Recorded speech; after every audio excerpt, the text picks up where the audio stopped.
Hi, everybody. Welcome back to Capital to the Coast BNI. My name is Mike Manning. Each week, we bring you a local small business success story from one of our 37 chapters around Central and Eastern North Carolina. If you are not familiar with BNI, it is Business Networking International, the world's largest networking organization. Our goal each week as a BNI member is to help our fellow members grow their business using the Giver's Gain motto. Our local small business owner this week is Lukas Belletete with Insurance Service Center. He is a founding member of the Cumberland Connect chapter in Fayetteville. Meets Tuesday mornings at 8:45 at Soul's Arcade and Tap Room. Lukas, how are you today? Good. Thanks for having me, Mike. I'm doing well today. Just getting, Monday's an important day, so just getting started off to a successful week here. Well, good. Glad to have you on here. Lukas is also the president, like I said, a founding member. Chapter had a really good visitor day last week. So if you know any folks in Fayetteville, if you're in Fayetteville, please stop by Tuesday mornings. You will be entertained and educated, and you're going to meet somebody you need to meet. All Mhm. right, Lukas, the history of the last name, where's that from? Yeah, so it's French, so it translates to beautiful head. I'm not sure how accurate that is. I guess it depends on who you ask, but that's what it would translate to in French. I really don't know too my father's side is originally from New Hampshire, so that's why I'm a Boston fan. Everything Boston, Patriots, Celtics, but my mother is from Germany, so first language was actually German, so bilingual in English and German. And then, like I said, the last name's French, but my family's from New Hampshire. Okay. I always like to find out if there is in the family DNA. We're going to get to your mom in a second on it as a small business owner, but anybody in your family ever been in the insurance world? Not the insurance world, but they do. We're kind of spread out across different fields. But if you look the last name up, we do have a bunch of hardware stores throughout New Okay. Hampshire, and then they kind of trickle down into the Massachusetts area. Very successful hardware stores, really your go-to for all things hardware. If you're up in that area, Beltates is what it's called, Nice. Beltates. So you've grown up with that small business owner mentality. Absolutely. Yep. I grew up down here in the South. Like I said, side is from New Hampshire. We didn't travel up there as much as I would have liked to. But you had kind of mentioned it, mom, she's in the real estate world and seeing, the day in and day out grind that it takes to really build something from nothing, especially as, an immigrant, struggled to speak English when she came here and just, seeing what it took is something that I was always around. And Lucas's brother Ty is the realtor in the chapter. His mom, a very successful realtor in the area. So sometimes it takes a lot of people to build a BNI chapter, and even though your mom's not in it, she uses quite a few of the folks in your chapter. So love the story on that. Here's what I've learned from my insurance friends. Love the line. Everybody has a policy, but not everybody has coverage. How do we know what questions can we ask to find out do we have the right coverage we need for home or auto? Yeah, I mean, I that's part of my day to day, right? So insurance can be real transactional sometimes. I like to take a little bit of a different approach, and quite honestly, you can purchase an insurance product without ever speaking to any professional. It can be extremely streamlined sometimes, but taking that time to step back and understand exactly what you're purchasing, I think is important, and that is something that I offer my clients, prospects, whatever the case may be, even if we're only carving out 5 to 10 minutes, getting it on the calendar, giving them the opportunity to, ask questions about their coverages is something that I value. And I try to share that with my clients and prospects as well, the importance of that. So really what that looks like is, them sending me their declarations page. A lot of people come to me and say, "Hey, I have no idea what I'm covered for.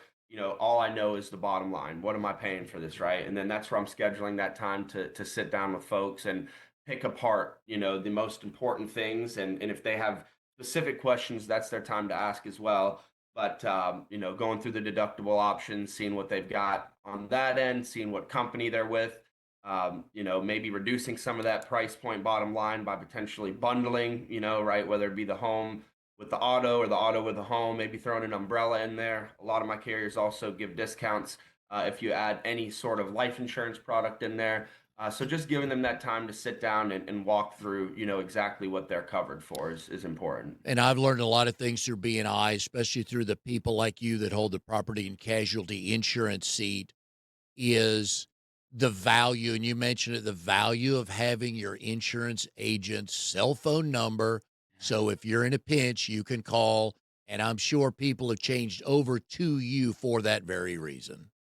That is a one of my biggest value adds. So when I am competing with my colleagues, whether they're other brokers or agents that might be at captive firms, that is, or if they're just direct to the company, Progressive, Geico, USAA, whatever the case may be, one thing I tell every one of my clients, and it is super important, is two things. One, the number I'm calling you off of right now is my cell phone, right? You have the opportunity to call me at any time if you'd like, ask me any questions. If I'm not available, I will definitely get back with you. I'll shoot you a text and we can chat. But having it as a resource in their back pocket, just as if they would call their CPA, their attorney, their financial advisor, whatever the case may be, see me in that same light as well. And then the second thing I think also is undervalued and can go by the wayside sometime. And I actually do a lot of speaking engagements. And this is the last bullet point on my value add. It says I answer the phone. So I think that's super important nowadays. I'm a big communicator. I'm more of a call guy than a text guy, and it can be frustrating even for me when I'm trying to get something done and somebody is lacking on the communication end. So I'm always trying to make sure that I'm answering the phone if I have the availability to. And, that's a great point because back in the day, a lot of voicemails were, "Hi, this is Mike's ABC whatever company. Uh, if you leave your name and number, we promise to get back with you within 24 hours." Today's world, man, people waiting what, 8 or 9 minutes? If they get your voicemail, they're waiting 8 or 9 minutes. They're calling somebody else, aren't they?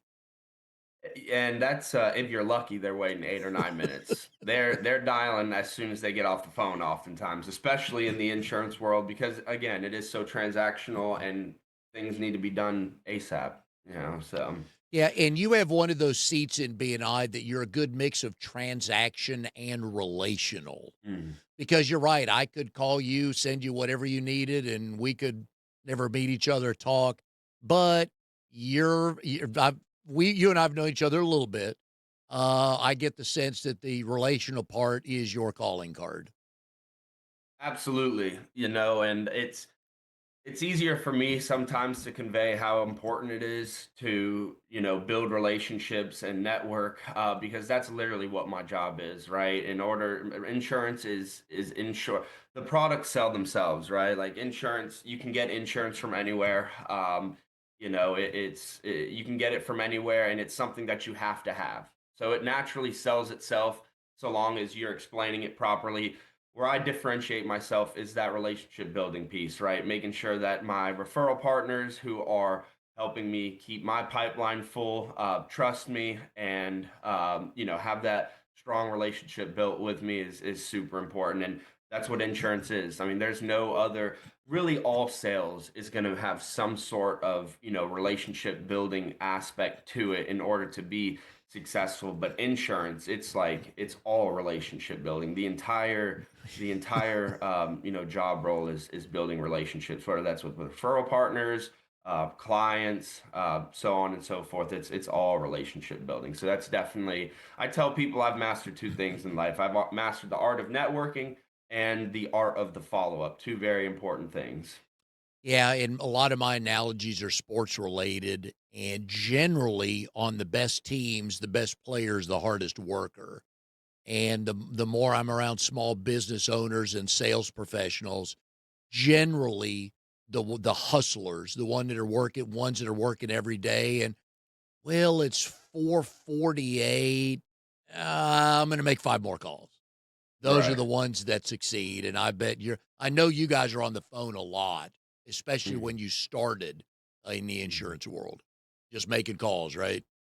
Yeah, a lot of calls. I am fortunate, that because my mother has built up, the last name in the area. A lot of these people that I now work with nowadays are, especially in this area, have known me since I was in elementary school, right? So they naturally trust me, and which is super important. And I'm fortunate enough that I really don't do and never have done too much cold calling. When I first got into the insurance business, was the life insurance business.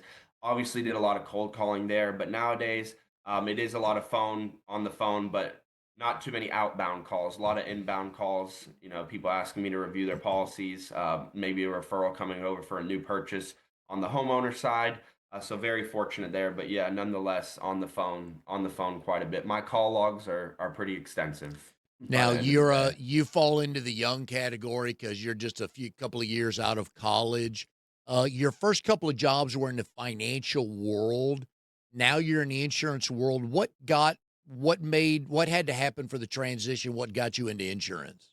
Yeah, fully transparent, So I started in the life insurance business. I picked up an internship at a career fair at my college. They had a career fair, and I was doing a lot of political work at the time as well. I thought originally I was going to go to DC and potentially become a lobbyist or work for the State Department, and I kind of got invested into that space and just realized that it might not be time for me to move forward with that. And then just going back to mom being a small business owner, some sort of sales role where I'm building relationships. So I took on that internship at Northwestern Mutual. Had a good time there. Is good seeing working with different professionals. And then I went to be a client relationship manager for a fraternity brother of mine, a little bit older than me, same school, same fraternity. He had just come back from New York and opened up a asset management financial planning firm in Navapath, and got to see what that was like. Intern with him for a little bit, and then was on my way out of college and missed the life insurance business. So I got back into the life insurance business and went and joined with New York Life. So I was at New York Life for a little bit, and it's tough. Life insurance is tough, and I think what is something that I value, something that's super important to me is time. I don't think that you can really put a price point on time or really, begin to understand, oftentimes how valuable it is. Because once it's gone, right? Every second that goes by. So, trying to find a way where I could find something a little bit more residual or passive. And the life insurance piece does offer that. There's just very minimal paper trail there. So I said, well, let me try the asset management side. So that's where I left New York Life and I rejoined with my original firm, Navapath, and they had brought me on now as a graduate, and I was the chief operations officer over there. So I ran everything on the back end. Little untraditional to me. Typically, I'm client facing, out doing seminars, relationship building. So learned a lot there. Was also selling life insurance while I worked with them, but doing a lot of operational work there. And then I said, my mom, she's in Fayetteville, and it was just the right time for me to move back. And at that point, I had sat down with the firm that I'm with now. They kind of showed me the spreads on the property and casualty side, and my gears just started getting taken. It was the best of both worlds, right? I was able to do all the sales things that I missed, the seminars, but also having that residual piece as well. So that's kind of how I got back into the life insurance, and now I do pretty much everything except for the health insurance. I typically refer that out. So on the home and auto side, what was your first month like? What activities did you do? What kind of successes did you start seeing? Yeah, so I mean right away, I hit the ground running. I reestablished myself back here in Fayetteville, reached out to a lot of those lenders and realtors that I'd mentioned a couple of minutes ago that have known me for, I mean, pretty much all my life. So reaching out to them, letting them know, hey, I'm in the space here in Fayetteville now. If you like, you're more than happy to, always throwing, I'm Uta's son in there, that kind of helped a little bit. So throwing that in there. Oh, okay, awesome. And then from there, just making sure that I'm hitting my points every week. So when I was at New York Life, one of my mentors, Dean Diamond, Great man, very smart man. He had given us a point sheet, and for example, like an application would be 5 points, a networking event would be 3 points. And so long as you hit your points every single week, really highlighting how important consistency is, you are going to be successful, regardless of it, translated to revenue right then and there.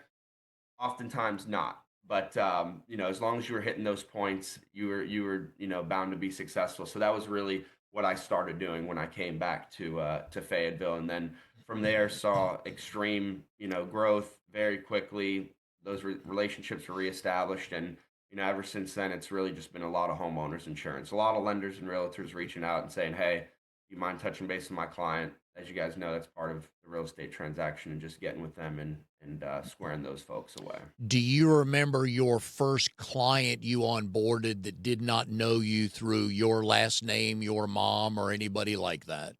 I do. I was looking at my production report the other day, and I've got from the time I've started to today, I've got every single client. I've got every on my production report. I can see all the way back. So I was actually looking at that. Yep, she's still with me. Okay. Are you to the point now, granted, you're kind of, just a few years out of college, no knock or anything on that. Are you finding to the point where you're getting family members now from your current clients because they've been with you long enough?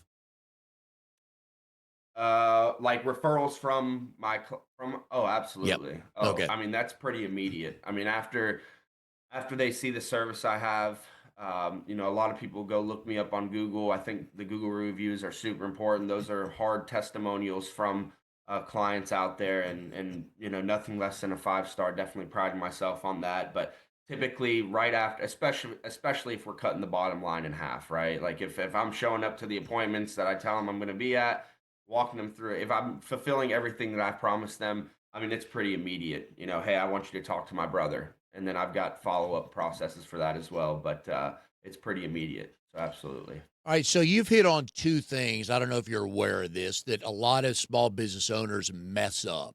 One is they don't answer their phone and or call somebody back. Mhm, Uh, and just second of all, they've got no plan and they don't show up when they said they were going to show up. And it just mhm, drives me nuts that like, well, it's scheduled for 8:30, so it's okay if I walk in at 8:37. I'm like, no, it's not. mhm. I'm Yeah. glad you don't do that. No, I just understand how important my calendar is to people. So I just tried to put myself in their shoes and, understand that I might be talking to somebody who runs just as tight of a ship as I do. And for that reason, if we say 8:30, I'm calling you right at 8:30, 8:25. If I'm hung up on a meeting, and I tell people this when I'm scheduling them too. I mean, it's very transparent. I tell them, "Hey, look, I run an extremely tight ship. We're meeting 2 weeks from now at 8:30. Believe that I will call you at 8:30 on that day. If I might be a couple of minutes early, I might be a couple of minutes late, but if that's the case, I'm going to text you and say, "Hey, I'm running 5 minutes behind. I'm still scheduled to meet with you." But typically I try to be as on time as possible. Well, and I like that because it's just the decent thing. Forget Mhm. business. It's Right. just the decent thing to do to even if you're meeting a friend for lunch or whatever, you're gonna be 8 minutes late, just text them. I don't Right. understand why people have a hard time doing that. Yeah, I'm not sure. I mean, I think that a lot goes into that.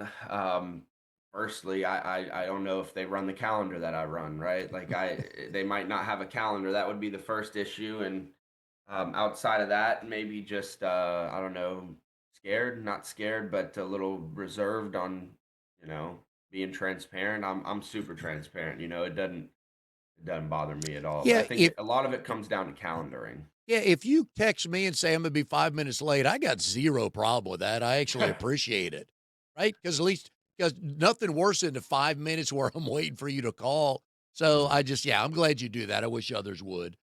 Uh, when you signed on to focus on property and casualty, let's take out all the friends you knew that you were going to call. What are a couple of the other ways you got word out to the people you didn't know that you were open for business?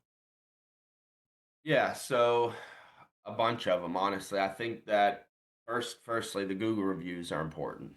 I think that if you can work your way up in an algorithm to where somebody is Googling insurance near me or solar panels near me or HVAC near me, and you're one of those first names that are popping up, and then they go to click the reviews and they're all 5 star, and some of these people are taking times out of their day and not just writing great service, you should call them, but they're writing paragraphs, so the Google reviews are super important. From a prospecting standpoint, I think a lot of just being out in the public, right?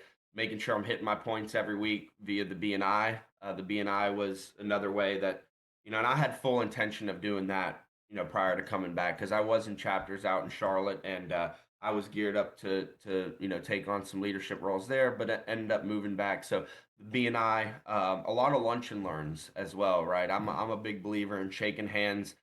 So going out and reaching out to some of these real estate offices, lending offices, just letting them know, hey, I'm in the area, would love to come by and host a lunch and learn. Take about an hour, bring them some lunch or breakfast, depending on the time of the day, and then just going through my processes. Ramped up a lot of business from that, and then just building those referral relationships out. I knew from the beginning because I've had experience in roles like this that anybody can build a a pipeline, a referral based business. But why not accelerate that? And how am I going to accelerate that? It's by having those relationships built with people that are consistently sending me referrals. So that takes out the time that I've got to go out and find clients. And then from there, the referrals kind of just pile on. And you're, well, do you have a vision plan for basically Lucas Inc. yet? Or are you still kind of building things? Yeah. See here. I do a lot of different things. Right now I am focused on my insurance book. It frees up the greater I build it, the more time I have because at some point, us insurance brokers every January we get a statement saying, "Hey, look, this is what you're going to be making this year if you tack on 0 additional clients." And then we've got rules that we use, percentages to calculate how many are typically going to fall off and how many are typically going to stay. So right now just building up that insurance book, but somewhere down the line I do have plans in mind to do other things, but right now it's the insurance All piece right. for sure. Well, good. The evolution of your elevator pitch.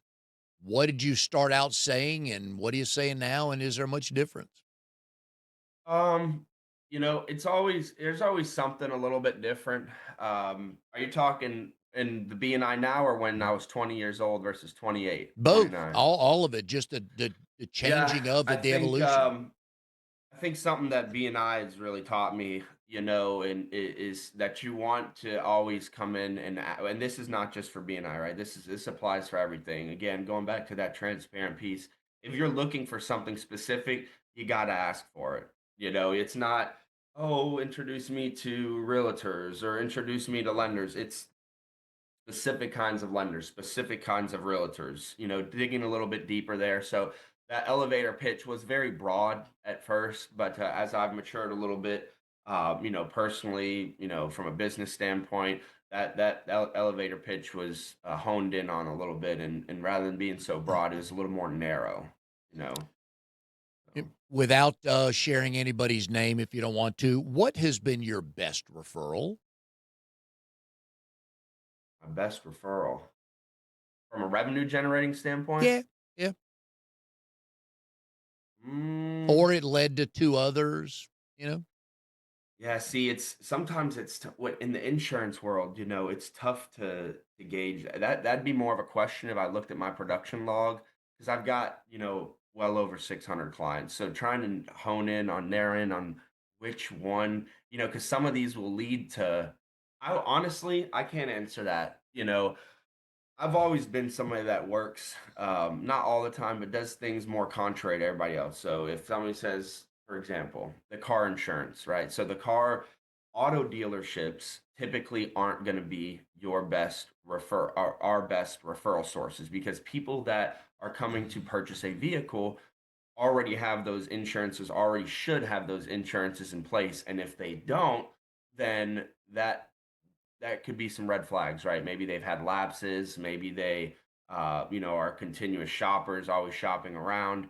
And I was told that very early on. However, the relationship that I built with one of the individuals at the car dealerships here in Fayetteville, he's a good family friend of ours, and he has sent me a ton of qualified business. And everybody told me, well, you don't really want to do the dealerships. You don't. I think it's more of a how you approach a thing, right? So I was transparent with him. I said, hey, look, like this is what I'm looking for. This is what I'm not looking for. Mhm. And he has sent me a ton of business. And I think the biggest referral that I've had from him started with an individual that was in the military. He was not from here. He got stationed here and then ended up his entire family was here. And there's a lot of young drivers on there. I think it's somewhere around $35,000-$40,000 in premium. But it Wow. all started with one person that had USAA and wanted me to kind of look at some of their Mhm. policies, their bottom line, and picked him up. And then right after that, I picked up the entire family, and it still goes to this day. Very So nice. that was definitely one that continuously gave. But it just started with one person, and not just one person, but one person that the um, that I was encouraged not to build those relationships with the auto dealers, and I'm glad that I did do that. Yep. I like that, and, I was on the this so this goes back to this is before COVID, it could have been like 2017, 2018. Mhm. Um, I was on the short end of not having gap coverage. Mm, I went to buy my brother and I had our commercial cleaning business, and so I bought a minivan. I like them anyways, and, you can carry a lot of stuff in there, and I got T-boned one night heading to work. And I think back to the moment I bought the van, and the guy there said, "Do you want gap coverage?" Like, "Nah, I don't need that." Cost me mm. about 3,200 bucks. So people, Lucas, tell us real quick why we need gap coverage. Yeah, I think it's a good supplement to Yep, what the insurance companies have, right? Like that's going to ensure that you're as protected as you can possibly be. And it's tough sometimes to say yes to those things because they're just a bill at the end of the day. yep, But I always tell people, and this is kind of on the life insurance. There's two different types of insurances. You've got your if insurances, which is pretty much every insurance product out there, and then you've got your when insurance, which is going to be your life insurance because you are guaranteed to die, to pass at some point. So that's just a matter of time on when it pays out. On the property and casualty side, those are all if insurances. So outside of the law requiring it, you know, I'm not really sure how many people would make sure that they're adequately covered if the law didn't require it, right? So it's up to folks like us to help these individuals understand risk mitigation, risk management, making sure that their entire portfolio has provides adequate coverage. Also for a good price, the price has to make sense as well. But on the gap coverage side, it's just going to ensure that you're protected as best as possible. But yeah, and it it's a was bill at the end of the day, you it know. was painful, and at that time it was almost next to nothing, and it just for what I bought the van for, and once it was totaled what they were gonna pay me for, I had to pay the difference, and it's like, oh, that killed me, man. Yeah, That just I think it's important to also not be over covered those two, right? Like a lot of people will there is such thing as being just as there is of being, not adequately covered, there's also in the same light you can be over covered. So just diving into those portfolios as well and those are recommendations that I make if I feel like the coverage is a little bit too high and they're looking for something a little bit cheaper, we can come down on this piece or this portion of the policy or whatever it may be. So just making sure you're finding that equilibrium point where you've got price point is good, adequately covered, quality coverage. have you been able to figure out your closing rate on getting new clients? I'd say that it's pretty high. Yeah. And that just comes naturally, right? Like if you're running a tight calendar, people that trust you, you're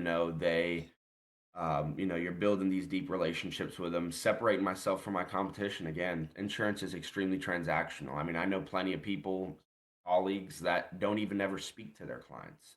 So my close rate is pretty high. The products that I have are also help. right? The broker standpoint, I'm a broker, so I'm biased to it, but I've also worked at captive carriers, and oftentimes somebody would come to me with something from a broker, and I they'd come to me and I'd say, "Look, I can't do anything about it.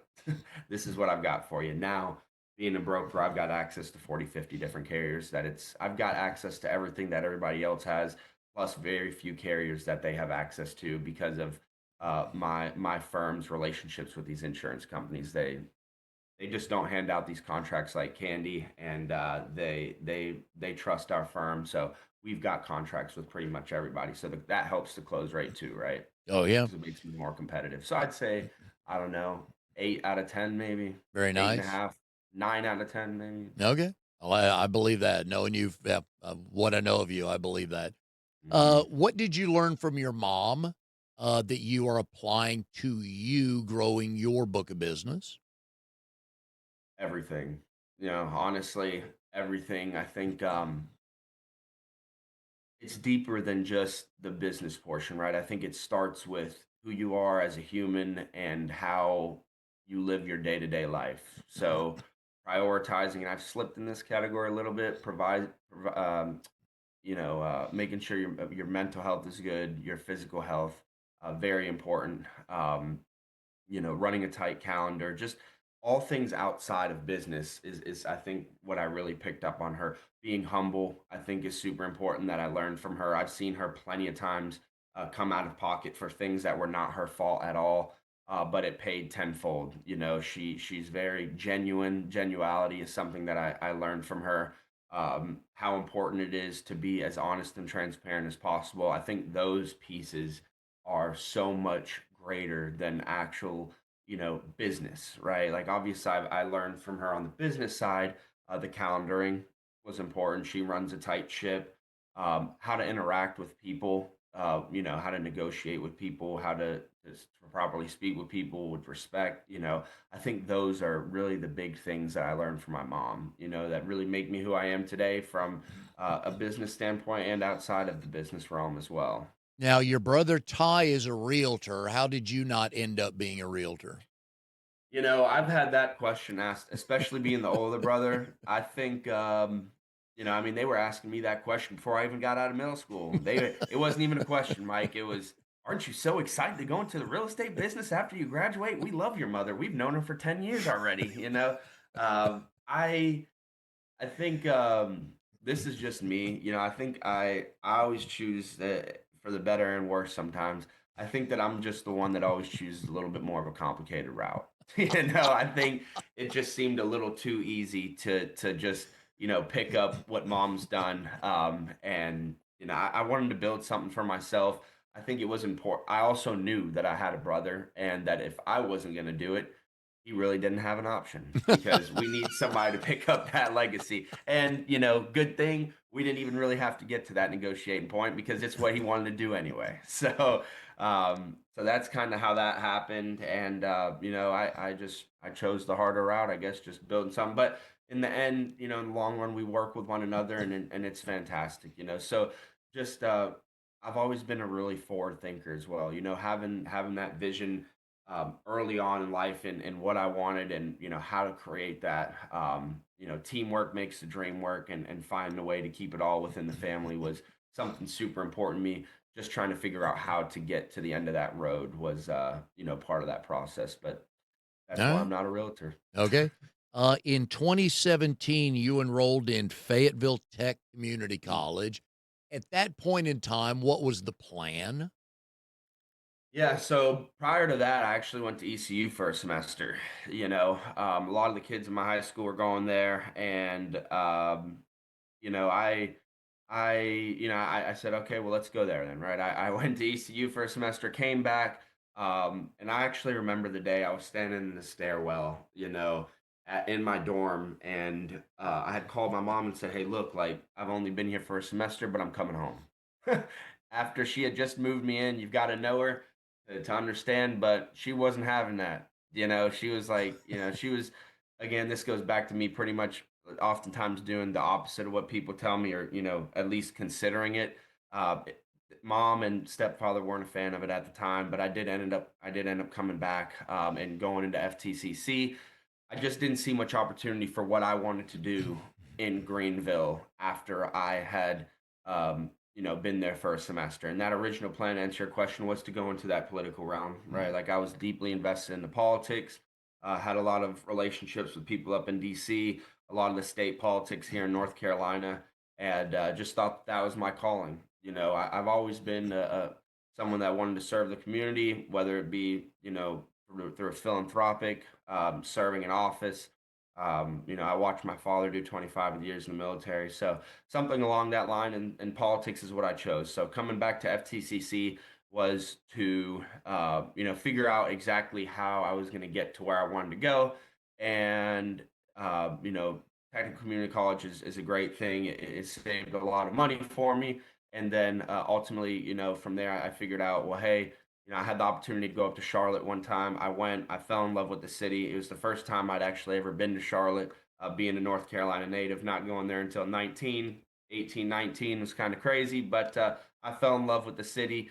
And immediately I knew that this is where I could, dive deeper into that political realm if that's something I wanted to pursue. So finishing out my year and a half at Tech, plus the semester I did at ECU, that would bring me to 2 years. And then I ultimately ended up transferring to Charlotte and finishing out there. I'm assuming your parents were not surprised at all when you called one day and said, "Hey, I'm the new president of my fraternity in college."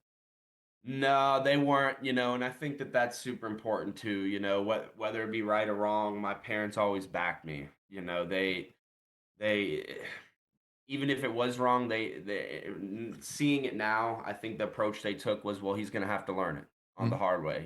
He's going to have to make the mistakes. We're not going to stop him. So with that being said, they always saw me, and I had a contracting company when I was 17 years old. So that entrepreneurial aspect was always there, and mom knew that whatever I ended up doing, it would pan out so long as she supported me.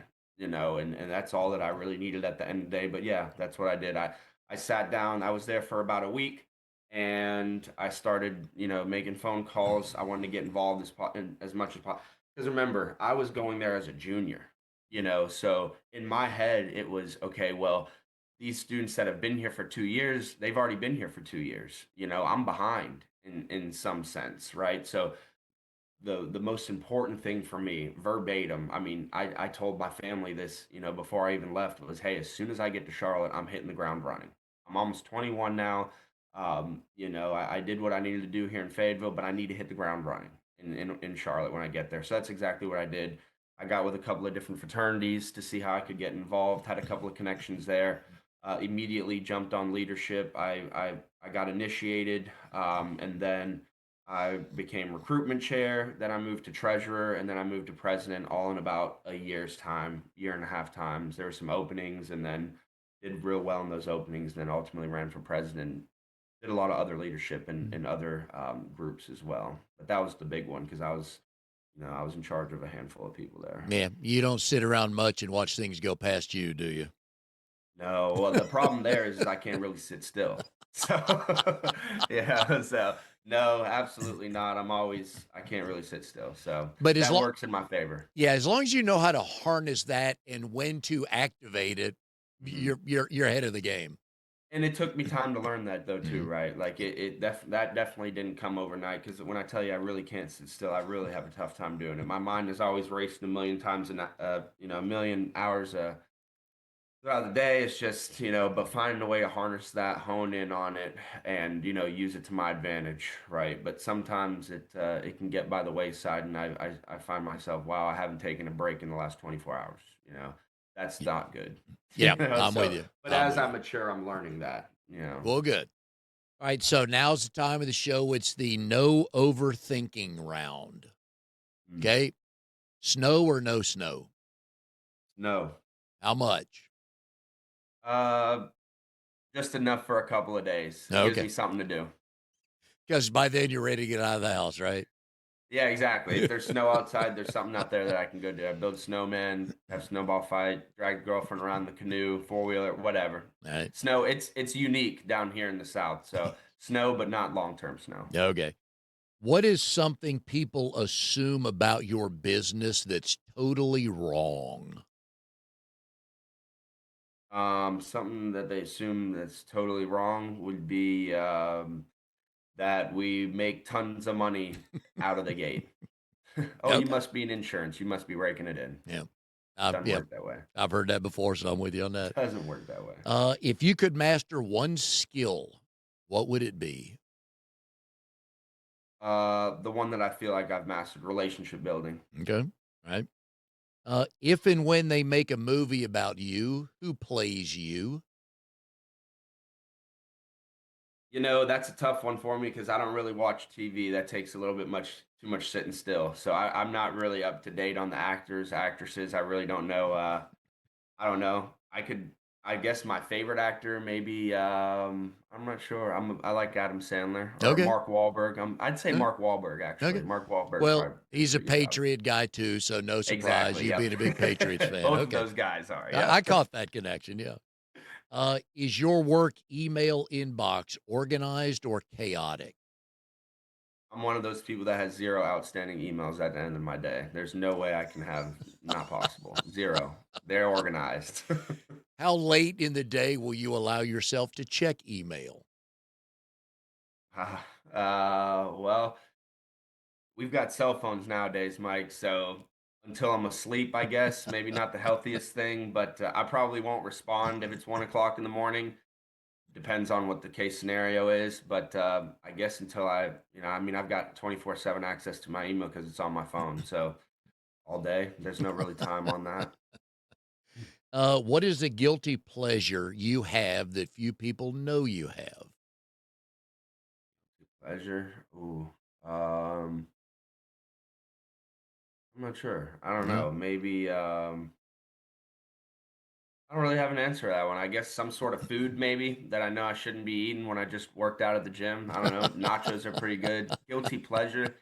I'm not sure. I don't really have one. I think Okay. I do everything intentionally, you know. Yep. Yep. I agree with you on that. Morning or evening person? Evening, but I that's the one thing I haven't picked up from my mother yet. I need to I'd like to become a morning person Yep. at some point in my life. I think that it's just so it's so pivotal, You, pivotal to everything in life, but I'm when more of an yeah. evening person. When you Quiet. do get there, you'll appreciate how much work you can do before everybody else I gets up know. I know. and then just I throws their know. junk onto your day. Yep. She It's just does the whole 4:30 thing, man. yep. That's I'm like with your mom. It works. Trust me, it works. What did you want to be growing up? I wanted to go to the NBA. What kind of chance did you have on that? I mean, if I would have stuck to it and I would have trained a little bit differently, I'd say I had a pretty good chance. I mean, I had a couple of college offers, nothing crazy, nothing D1, but I kind of cut my losses there. It's real competitive coming out of North Carolina, especially Fayetteville in the basketball scene. There's a ton of competition. It's tough, but yeah, I probably cut ties on that one right around 17, 18. Well, congrats for getting some college offers. You're ahead of most everybody else. So, what are you most excited about in 2026 for you and your book of business? Honestly, getting to the point where I can now take some time for myself. I mean, the 60-hour, 70-hour, 80-hour work weeks, like you've got to put them in, but they suck. Nobody wants to do them. Like it's not something that I enjoy doing. Sitting behind my computer, it's not something that I'm excited to do. And that insurance piece, that insurance profession definitely provides that because I know that if I don't want to work for 2 weeks, I know exactly what I'm getting paid. The following month when my check comes in, and I'm at that point where I can comfortably do that. Can you mentally slow down for any period of time? Do you have the Something that I'm ability to continuing do to learn that? there. Definitely something I'm continuing to learn. It's tough for me. It really is. But, I have an amazing partner and she's taught me a lot. Our family's taught me a lot of value in that piece, and that the dollar is really not everything. And, just, taking time for yourself and building, because my number one goal at the end of the day is to be a father. That is super important to me, a great one too. In order to do that, I do have to slow down mentally sometimes. So continuously working on that. All right. Well, good. Good luck on that. All right, so we've been putting Lucas's phone number on the screen here.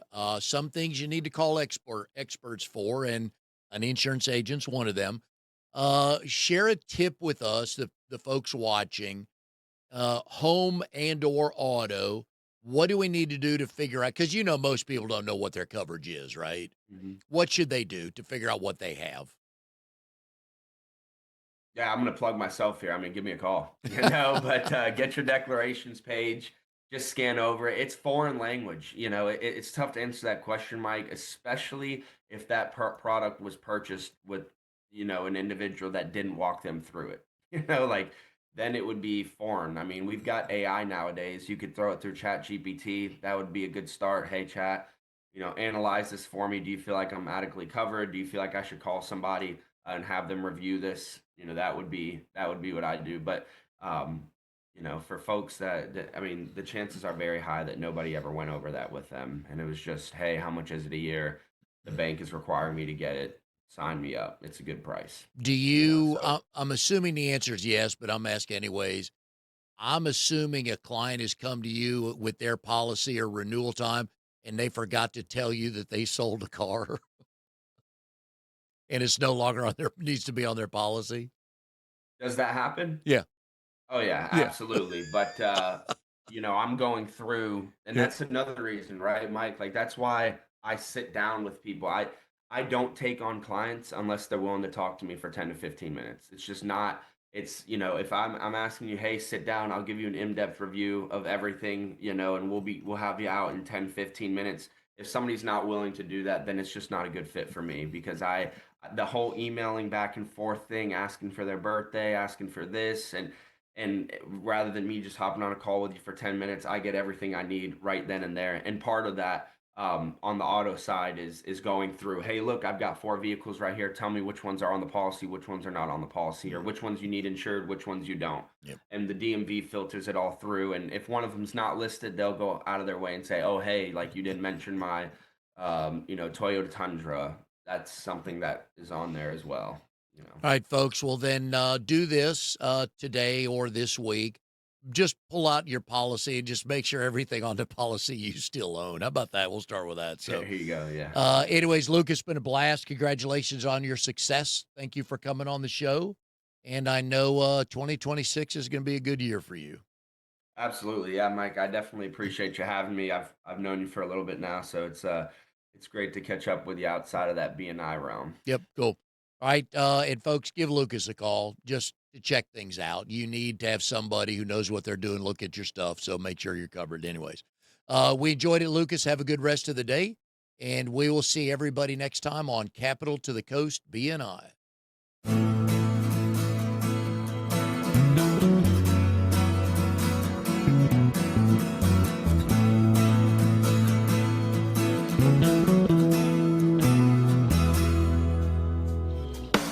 You are tuned to the Nissan Communications Network. If you tuned in too late, you can always watch each program in its entirety or download an MP3 audio file of it in the archives section at nissancommunications.com. Don't forget to subscribe to our YouTube channel, follow us on Twitter, and like us on Facebook. Sponsored by StreamingGear.com and DeltaForce.net.